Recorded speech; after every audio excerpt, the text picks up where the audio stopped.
everyone! It's time to talk about Sonia Wong. Okay, so we discussed I do need this one up. All right, I apologize. No, I think you can see my face. All right, so we discussed the context, right? Well, let's talk about which context, right? We've got the world behind, the world inside, and in front. So we talked a little bit about the world behind Wong and Jayakumar. And we talked about the world behind, right, Wong and Jayakumar, because we've got the Nuwa myth and the Purusha Sukta when they were written, right? So now we're going to talk about, in looking at their essays, are the worlds inside and in front, right? So we'll do Wong first, Jayakumar, and then we'll come to Williams and sort of handle everything all together as we talk about David Williams. So what Wong does right away, and this is what I'm going to want you to do on your notes every single week, is she, in that first paragraph, and you'll always be able to find the thesis in that first paragraph, and some of them put it in the second, but typically it's right there at the beginning. So you're looking for the thesis. What is this person going to do in this essay? And she says specifically, I will compare one of the earliest versions of the Nuwa creation myth of China with the biblical one, Genesis 1-3, demonstrating that the methodological lens in reading Chinese myths could be applied to the biblical creation story. In other words, the same methodology to read one can be applied to the other. Spoiler alert, it's an ideological critique.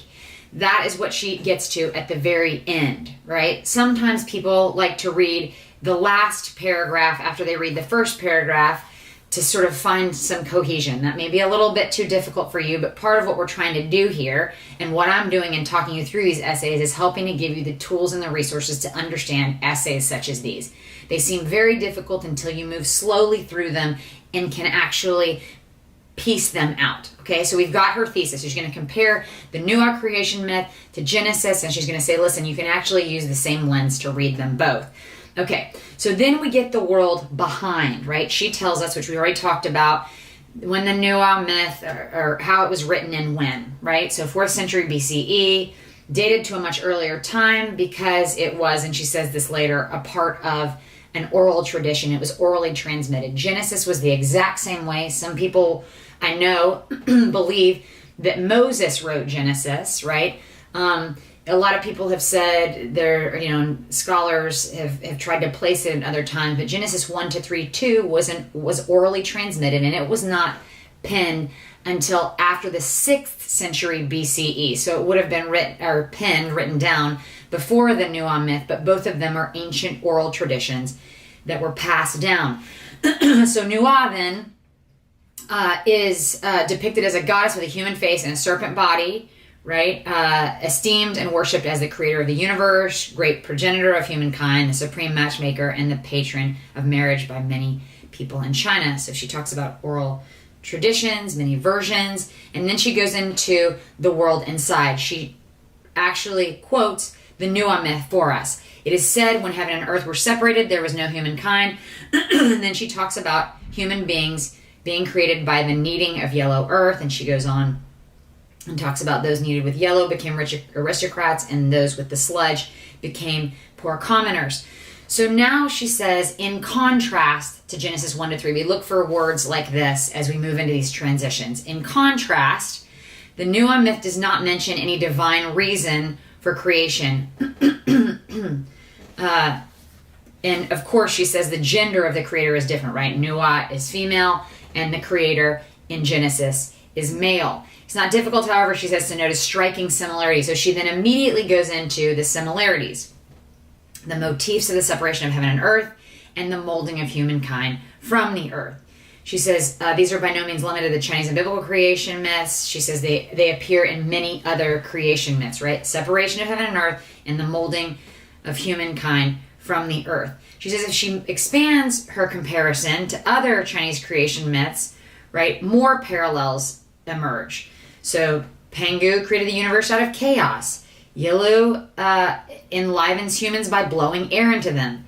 How do we account for the similarities found in the creation of the myths? And this is when she moves to the next step.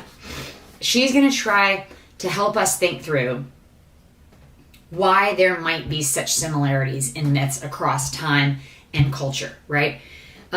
So she says, some scholars say common ancestry, right? This is one hypothesis, right? And it's in fact called the monogenetic theory, but she says it in fact has been dismissed because it fails to explain the similar and even identical motifs found in folk tales of non-Indo-European languages, right? So they couldn't have just come from one myth and then disseminated.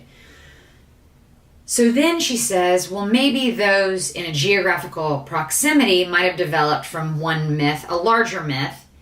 However, she says extremely hard to prove a genealogical link of those found in remote places with independent language systems. So she then discounts this, right? That this has actually not been proven and can't be proven. Third, she says, what about parallel development? There are anthropologists that suggested that all, and she says primitive people, she puts it in quotes, right, because that's actually a pejorative term, perceive the world and express themselves in a similar way.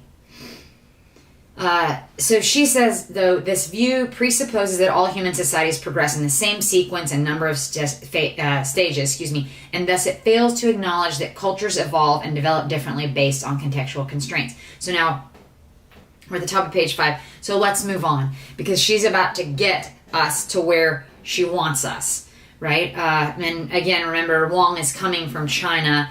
You need only look after her name under the title of the essay, and it also tells us specifically who she is and what she does in the italics there under the essay.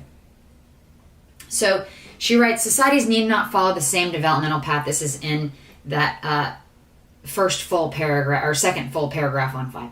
Similarities in myths could be attributed to similar concerns, customs, beliefs, values, circumstances shared by cultures, even if they do not follow a programmed path of development. Independent myths could exert influence on each other through the process of dissemination, right?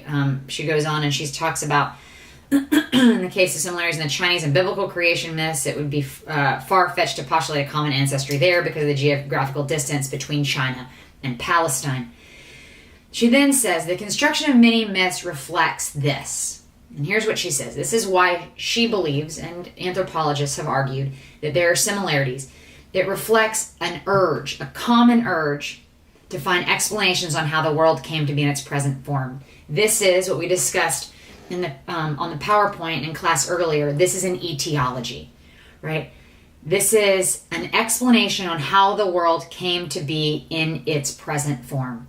Why is the world like this? Well, what she says is that this is the product of a stratified society, right? And that's clear because social stratification is attributed to the divine. Therefore, it appears as a divine mandate, predestined and unalterable. If, she's arguing, you determine that from the beginning of time, your God, the God that you worship and serve, created humanity in some sort of a hierarchy or socially stratified, then you can justify social stratification and the oppression of some people and the privileging of other people. She says this then is an ideological critique. In this way then, we're seeing the ideology, right, the framework, the mindset behind the construction of this myth. She says, those who are in power essentially wrote this myth to make sure that they stay in power and that those who are not in power remain in a position of submission. She says, the myth serves to perpetuate social inequality through the rhetoric of divine legitimation. Ancient myths were often produced or reappropriated by ruling elite for their own interest and agenda, be it for the purpose of maintaining social status quo, inducing social transformation, or forging a sense of group identity. So then she takes us one last step, and this is in her conclusion.